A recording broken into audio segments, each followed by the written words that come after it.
Hello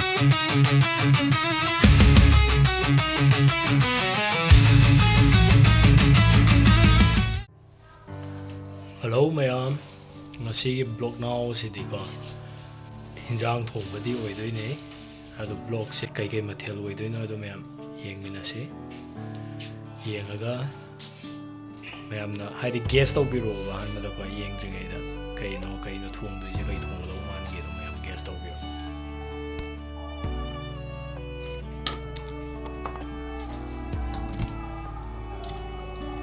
maroi sele thong đâu da ngai ra kui ba ka siam na ko thong du de yam bana te ba kilo amma makhai he le thong du ja du so yam de thong du je ko thong da sum la ke kha ga matek yam chang su yam boring bu di chu nei khangi.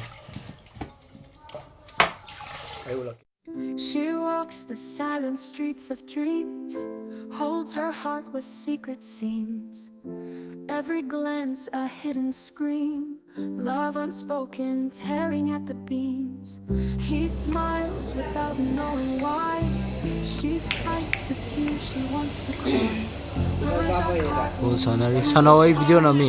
Her secret heart won't let them fly. Unspoken heart breaking apart, silent love tearing the dark, hoping he will see the spark. Unspoken heart losing its mark. She watches him from shadows light, her love burns bright in the night sun. Professional ngakta sanai ji Keeps her mouth shut. Iya pasti kita sengko. If only courage was her friend, she'd shout her love until the end. Their quiet whispers never bend, unspoken tales hard to defend. She loves him more than words can say, wishes she could find a way to tell him she'll be there to stay. Unspoken heart showing the way. Unspoken heart breaking apart, silent love tearing the dark, hoping he will see the spark. Unspoken heart losing its mark.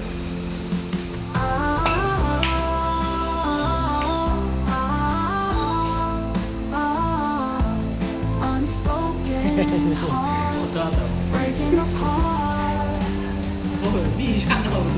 silent love tearing the dark, hoping he will see the spark. Unspoken heart losing its mark. Watches him from shadows light, her love burns bright in the night sight, but fear keeps her mouth shut tight. Unspoken love, a hidden fight. If only courage was her friend, she'd shout her love until the end. Yet quiet whispers never bend, unspoken tales hard to defend. Thau se yam davida.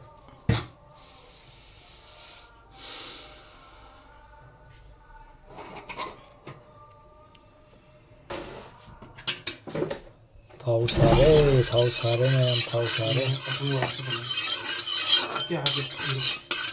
Thau se sare di ko. Sumaina kitang. Koi gi kano se khang se thung na ba hai tare hai petang. Thau se thungan ba hai tare ko. Sare. Gira lae. Jira thadara matungda haifetang sumaina otpirani thongbadi loi heinari ngaktani ko sum mayam gi bitta ngangi ba idun thongbadi loi heinaba ngaktani ba adagi jira se kadringai da ko jira se kadringai da se kilo thadaba digi khoi gi ꯃꯩꯁꯦ ꯈꯤꯇꯪ ꯂꯩꯊꯕꯤꯕꯀꯣ ꯃꯩ ꯂꯩꯈꯠꯂꯝꯃꯁꯨ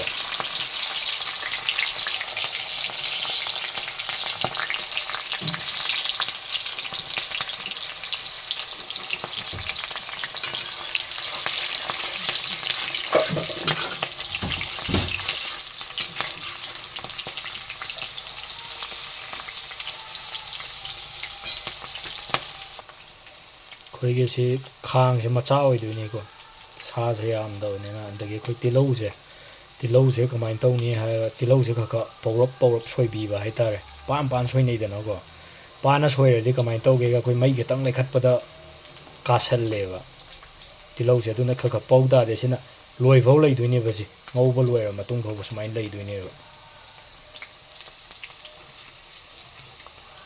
ꯑꯗꯨ ꯇꯤꯜꯍꯧ ꯈꯔ ꯃꯨꯟꯁꯤꯜꯂꯛꯑꯕꯅꯤꯅꯀꯣ ꯆꯅꯝ ꯂꯥꯛꯑꯦ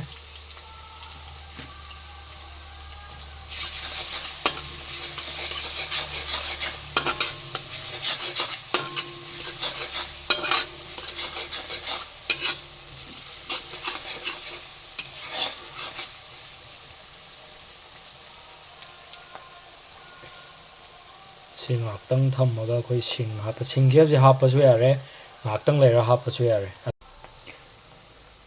ꯁꯤꯡ ꯂꯥꯛꯑꯦ ꯁꯤꯡ ꯊꯥꯗꯔꯦꯀꯣ ꯊꯥꯎ ꯌꯥꯝꯗꯕꯅꯦ ꯊꯥꯎ ꯌꯥꯝꯗꯕꯅꯦ ꯃꯔꯣꯏ ꯉꯧꯕꯗ ꯑꯝꯇ ꯌꯥꯎꯗ꯭ꯔꯦ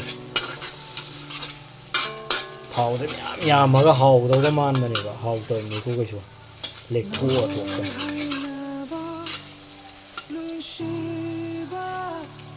ꯑꯗꯒꯤ ꯑꯩꯈꯣꯏ ꯁꯥ ꯃꯔꯣꯏ ꯈꯔ ꯊꯥꯗꯕꯤꯕꯀꯣ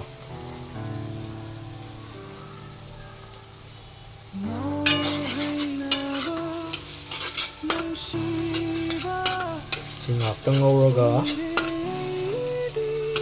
ꯃꯔꯨ ꯃꯔꯥꯡ ꯍꯥꯞꯄ ꯌꯥꯔꯦ ꯀꯅꯥꯒꯨꯝꯕ ꯑꯃꯅꯁꯨ ꯑꯩꯈꯣꯏꯒꯤ ꯁꯤꯗ ꯍꯥꯞꯄꯒ ꯂꯣꯏꯅ ꯍꯥꯞꯄꯒ ꯍꯥꯏꯇꯥꯔꯦ ꯃꯍꯤ ꯍꯥꯏꯇꯥꯔꯦ ꯑꯩꯈꯣই ꯃꯆꯨ ꯍꯥꯞꯀꯗꯧꯕ ꯀꯩꯀꯥ ꯂꯣꯏꯅ ꯇꯪꯈꯥꯏ ꯑꯃ ꯍꯥꯞꯄ ꯃꯇꯨꯡꯗ ꯃꯍꯤ ꯑꯣꯏꯅ ꯇꯧꯔ ꯊꯣꯡꯕꯁꯨ ꯂꯩꯀꯣ ꯑꯗꯒꯤ ꯁꯨꯃꯥꯏꯅ ꯉꯧꯕꯁꯨ ꯂꯩ ꯑꯗꯩ ꯁꯥꯅ ꯊꯥꯗꯔꯒ ꯊꯣꯡꯕꯁꯨ ꯂꯩ ꯊꯣꯡꯅꯤꯡꯕꯗꯤ ꯃꯌꯥꯝ ꯊꯣꯡꯕ ꯌꯥꯏ ꯑꯗꯨꯒ ꯁꯨꯃꯥꯏꯅ ꯉꯥꯅꯨꯗꯗꯤ ꯁꯨꯃꯥꯏꯅ ꯑꯩꯈꯣꯏ ꯃꯍꯤ ꯇꯧꯔꯒ ꯊꯣꯡꯕꯗꯣ ꯃꯍꯤ ꯆꯥꯒꯦ ꯍꯥꯏꯇꯥꯔꯦ ꯃꯍꯤ ꯌꯥꯝ ꯆꯥꯒꯦ ꯍꯥꯏꯇꯥꯔꯗꯤ ꯃꯍꯤ ꯇꯧꯔꯒ ꯊꯣꯡꯕꯗꯨꯁꯨ ꯌꯥꯝ ꯍꯥꯎꯕꯅꯦ ꯑꯗꯨꯒ ꯑꯉꯧꯕ ꯆꯥꯒꯦ ꯍꯥꯏꯔꯒꯅ ꯑꯗ ꯐꯖꯅ ꯁꯥꯁꯦ ꯊꯥꯗꯔꯒ ꯉꯧꯔꯒꯀꯣ ꯑꯗꯨ ꯇꯧꯔꯒ ꯊꯣꯡ ꯑꯩꯅ ꯍꯥꯏꯗꯣ ꯆꯨꯝꯗꯣꯏꯅꯦ ꯌꯦꯡꯉꯨꯀꯣ ꯑꯩꯈꯣꯏꯒꯤ ꯉꯁꯥꯏ ꯇꯤꯜꯍꯧ ꯄꯧꯅ ꯁꯣꯏꯈꯤꯕꯗꯣ ꯍꯥꯏꯇꯥꯔꯦ ꯁꯤꯁꯤꯅ ꯀꯥꯗꯕꯅꯦꯕ ꯁꯤ ꯁꯨꯃꯥꯏꯅ ꯁꯨꯝ ꯂꯩꯕꯅꯦꯕ ꯑꯗꯣ ꯃꯩꯗꯤ ꯂꯩꯈꯠꯂꯤꯅꯤꯀꯣ ꯃꯩ ꯂꯩꯈꯠꯂꯒꯅꯤ ꯊꯝꯃꯤꯁꯦ ꯑꯗꯣ ꯁꯨꯃꯥꯏꯅ ꯂꯩꯗꯣꯏꯅꯦ ꯁꯤꯅ ꯀꯩ ꯀꯥꯟꯅꯩ ꯍꯥꯏꯔꯒ ꯑꯩꯈꯣꯏꯒꯤ ꯁꯥ ꯊꯣꯡꯕ ꯂꯣꯏꯔꯛꯄ ꯐꯥꯎꯗ ꯑꯩꯈꯣꯏꯒꯤ ꯃꯔꯣꯏ ꯀꯥꯔ ꯆꯥꯕ ꯑꯃ ꯂꯩꯗꯥꯏꯅꯦ ꯑꯗꯨ ꯑꯣꯏꯗꯕꯅꯦꯕ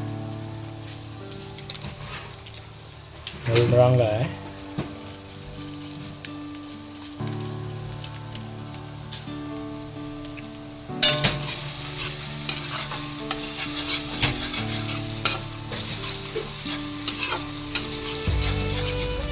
ꯉꯁꯤꯁꯨ ꯏꯁꯥꯅ ꯉꯝꯃꯦ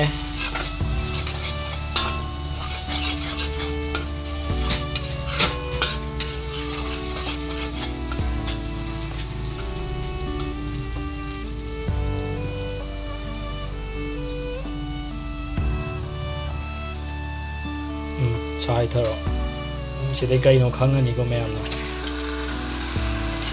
ꯀꯩꯅꯣ ꯊꯣꯡꯉꯤꯁꯦ ꯈꯪꯉꯕꯅꯦ ꯁꯤꯗ ꯑꯩ ꯉꯁꯥꯏ ꯍꯥꯏꯕꯗꯣ ꯃꯌꯥꯝꯗ ꯒꯦꯁ ꯇꯧꯔꯛꯑꯣꯅ ꯉꯥꯅꯨ ꯑꯣꯏꯗꯣꯏꯅꯤ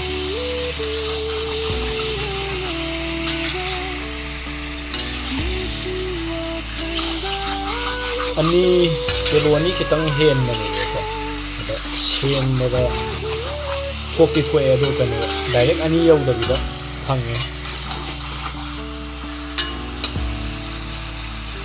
ꯁꯨꯝ ꯃꯨꯜꯂꯛꯀꯦꯀꯣ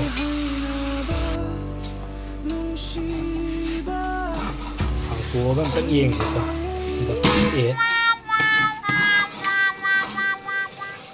ꯑꯩꯈꯣꯏ ꯄ꯭ꯂꯦꯠꯁꯦ ꯌꯥꯝ ꯅꯨꯡꯉꯥꯏꯇꯦꯗ ꯁꯤ ꯑꯣꯏꯗꯣꯏꯕ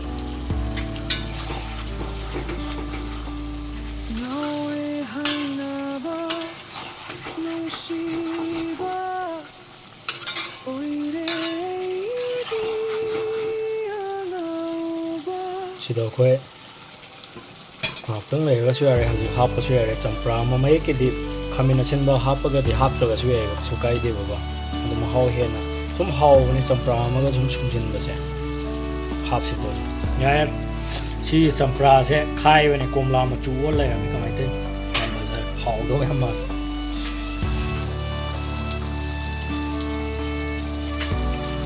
ꯀꯣꯝꯂꯥ ꯑꯣꯏꯔꯝꯃꯁꯨ ꯐꯔꯦ ꯆꯝꯄ꯭ꯔꯥ ꯑꯣꯏꯔꯝꯃꯁꯨ ꯐꯔꯦ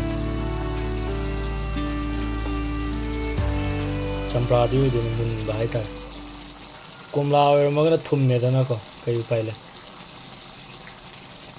ꯊꯨꯝ ꯂꯥꯛꯑꯦ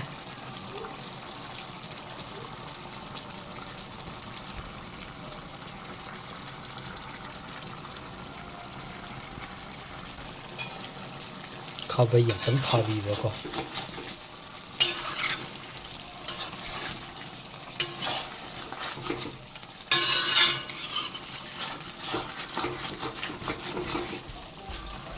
ꯃꯣꯔꯣꯛ ꯍꯥꯞꯆꯤꯟꯕ ꯌꯥꯔꯦ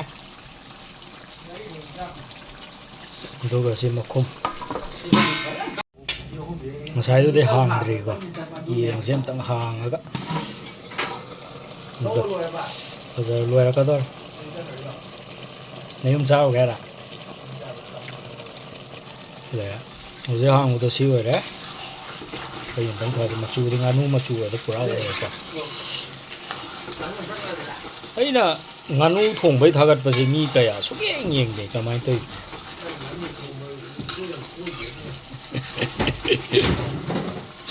ꯑꯇꯩꯗꯤ ꯂꯣꯏ ꯌꯦꯡꯉꯦ ꯉꯥꯅꯨ ꯊꯣꯡꯕꯗꯤ ꯁꯨꯛꯌꯦꯡ ꯌꯦꯡꯈꯤꯗꯦ ꯀꯃꯥꯏꯅ ꯇꯧꯔꯤꯅꯣ ꯑꯗꯨꯒ ꯉꯥꯅꯨ ꯃꯆꯨ ꯇꯥꯒꯗ꯭ꯔꯥ ꯁꯤꯅ ꯍꯤꯟꯖꯥꯡ ꯊꯣꯡꯕ ꯉꯥꯏꯕ ꯑꯣꯏꯅ ꯍꯥꯏꯁꯤꯗꯤ ꯍꯤꯟꯖꯥꯡ ꯊꯣꯡꯕ ꯉꯥꯏꯕ ꯑꯣꯏꯅ ꯆꯥꯗꯣꯏꯕꯁꯤꯅ ꯆꯅꯥꯒ ꯕꯗꯥꯝꯒ ꯁꯨꯃꯥꯏꯅ ꯍꯤꯟꯖꯥꯡ ꯊꯣꯡꯕ ꯉꯥꯏꯕ ꯑꯣꯏꯅ ꯆꯥꯕꯁꯦ ꯁꯨꯝ ꯍꯥꯎꯕꯅꯦꯕ ꯑꯗꯨ ꯃꯌꯥꯝꯁꯨ ꯁꯨꯝ ꯂꯩꯗꯅꯀꯣ ꯍꯥꯎꯕꯅꯤ ꯃꯌꯥꯝ ꯆꯥꯕꯤꯌꯣ ꯁꯨꯃꯥꯏꯅ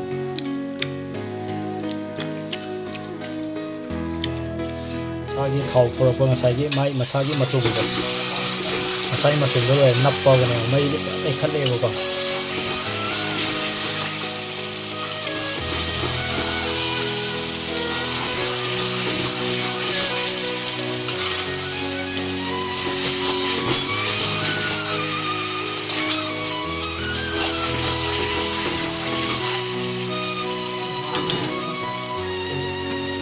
ꯁꯤꯗ ꯍꯥꯞꯄ ꯉꯥꯏꯍꯥꯛ ꯉꯧꯈꯤꯕꯗꯤ ꯌꯥꯔꯤ ꯑꯗꯣ ꯍꯤꯟꯖꯥꯡꯁꯦ ꯃꯌꯥꯝ ꯈꯔ ꯊꯨꯅ ꯆꯥꯗꯧꯕꯅꯤꯅ ꯆꯣꯞ ꯍꯥꯞꯆꯤꯜꯂꯒꯦꯀꯣ ꯁꯤꯗꯁꯦ ꯂꯣꯏ ꯍꯥꯞꯄꯅꯤ ꯂꯩꯊꯧ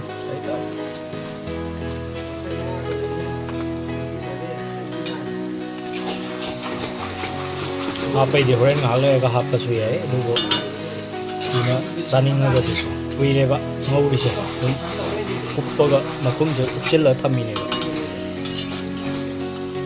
ꯑꯗꯣ ꯃꯊꯪ ꯍꯥꯡꯗꯣꯛꯄꯗꯗꯤ ꯃꯥꯒꯤ ꯃꯆꯨ ꯀꯩꯀꯥ ꯃꯁꯂꯥ ꯍꯥꯞꯄꯒꯀꯣ ꯌꯥꯗꯦ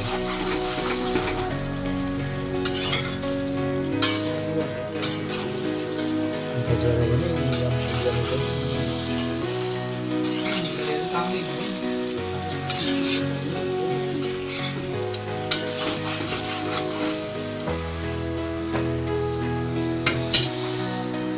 ꯀꯨꯞꯁꯤꯜꯂꯁꯤ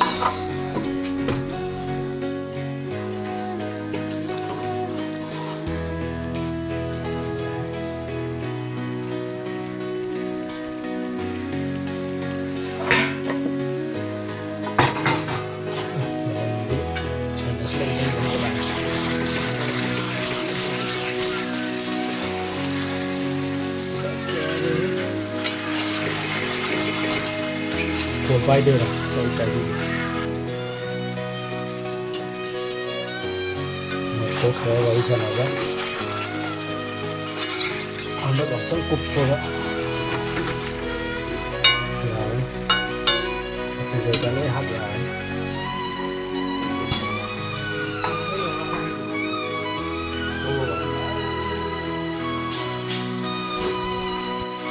ꯃꯌꯥꯝꯗꯣ ꯀꯞꯈꯤꯕ ꯃꯌꯥꯝ ꯂꯥꯛꯑꯦ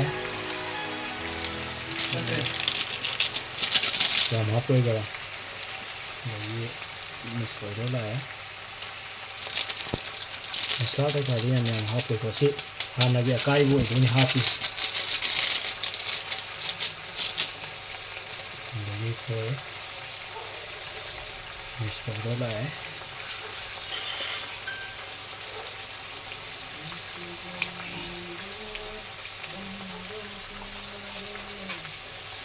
ꯃꯤꯛꯁ ꯄꯥꯎꯗꯔꯁꯤꯗꯤ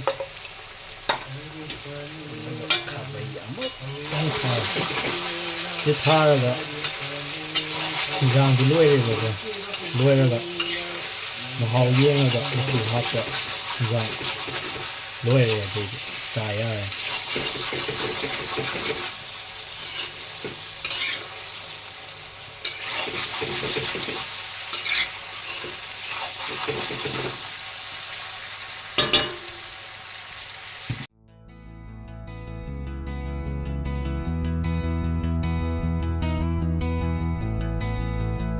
ꯍꯥꯡꯇꯣꯛꯑꯦ ꯃꯆꯨ ꯍꯥꯞꯄꯒꯦ ꯇꯧꯔꯦ ꯅꯞꯄꯦ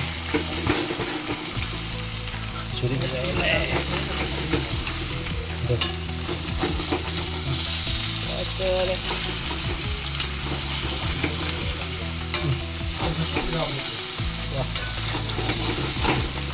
ꯑꯗꯣ ꯐꯖꯔꯕꯅꯦ ꯌꯥꯝ ꯃꯆꯨ ꯍꯥꯞꯇ꯭ꯔꯤꯅꯤꯀꯣ ꯁꯦ ꯆꯥꯕꯗꯤ ꯌꯥꯔꯕ ꯃꯆꯨ ꯍꯥꯞꯇ꯭ꯔꯁꯨ ꯉꯥꯅꯨꯗꯗꯤ ꯃꯆꯨ ꯍꯥꯞꯄꯒꯤ ꯚꯦꯂꯨ ꯂꯩꯇꯦꯕ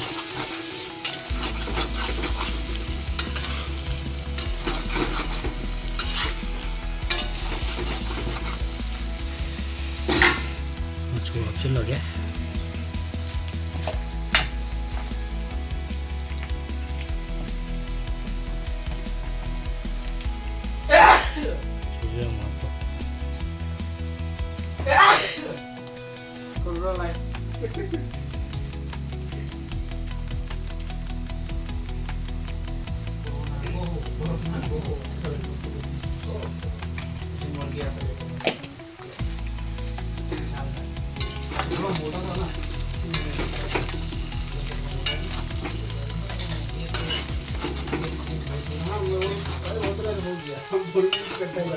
ꯌꯦꯡꯉꯕ ꯇꯥꯏꯃꯤꯡꯁꯦ ꯄꯨꯡ ꯀꯩꯅꯣ ꯇꯥꯔꯦꯕ ꯇꯔꯥ ꯇꯥꯗꯧꯔꯦꯕ ꯑꯗꯨꯒ ꯈꯤꯇꯪ ꯐꯨꯖꯤꯜꯂꯒ ꯐꯗꯤ ꯐꯖꯔꯕꯅꯤ ꯃꯆꯨ ꯌꯥꯝꯅ ꯂꯣꯏꯔꯦ ꯍꯤꯟꯖꯥꯡ ꯉꯧꯕ ꯂꯣꯏꯔꯦ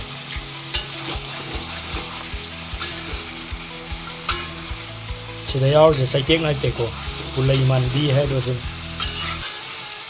ꯄꯨꯂꯩꯁꯨ ꯍꯩꯅꯩ ꯑꯗꯨꯒ ꯄꯨꯂꯩ ꯃꯥꯟꯕꯤꯁꯨ ꯍꯩꯅꯩꯕ ꯑꯩꯈꯣꯏ ꯁꯤꯗꯗꯤꯀꯣ ꯁꯥ ꯊꯣꯡꯕ ꯉꯥ ꯊꯣꯡꯕ ꯑꯗꯒꯤ ꯁꯖꯥꯎ ꯊꯣꯡꯕ ꯍꯥꯞꯄꯁꯨ ꯌꯥꯝ ꯍꯥꯎꯕꯅꯦꯕ ꯃꯅꯝꯁꯨ ꯁꯥꯍꯤꯡ ꯉꯥꯍꯤꯡ ꯃꯅꯝ ꯅꯝꯕ ꯍꯥꯏꯅꯗꯤ ꯁꯥꯍꯤꯡ ꯉꯥꯍꯤꯡ ꯃꯅꯝ ꯅꯝꯕ ꯂꯩꯗꯅ ꯑꯗꯨꯁꯨ ꯅꯝꯗꯕꯅꯦꯕ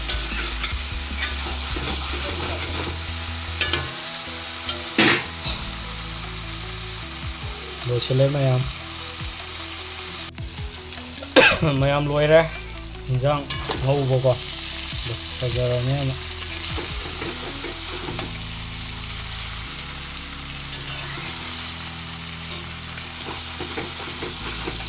ꯄꯨꯔꯥ ꯂꯣꯏꯁꯤꯜꯂꯦ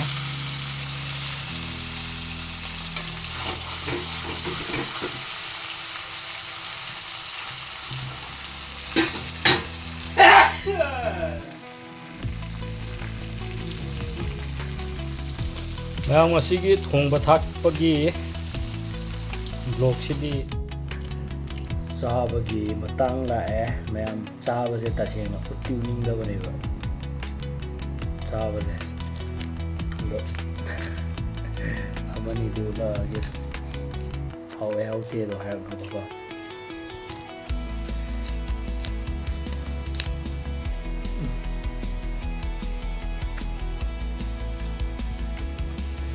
tỏ trực tiếp với bạn làm từ sáng đến giờ phê duyệt được bè tiểu lo rồi đó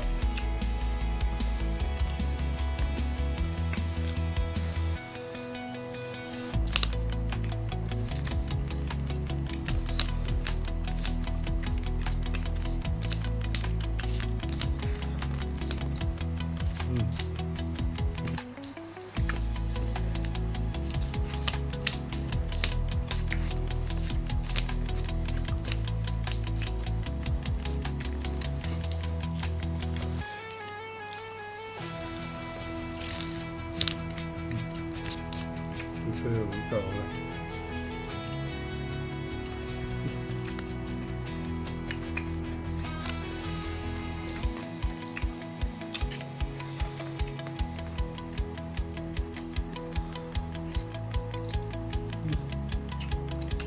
Rồi. Dạ. Lốt rồi sửa á. Và xong đổ cho mất chân này xem nào.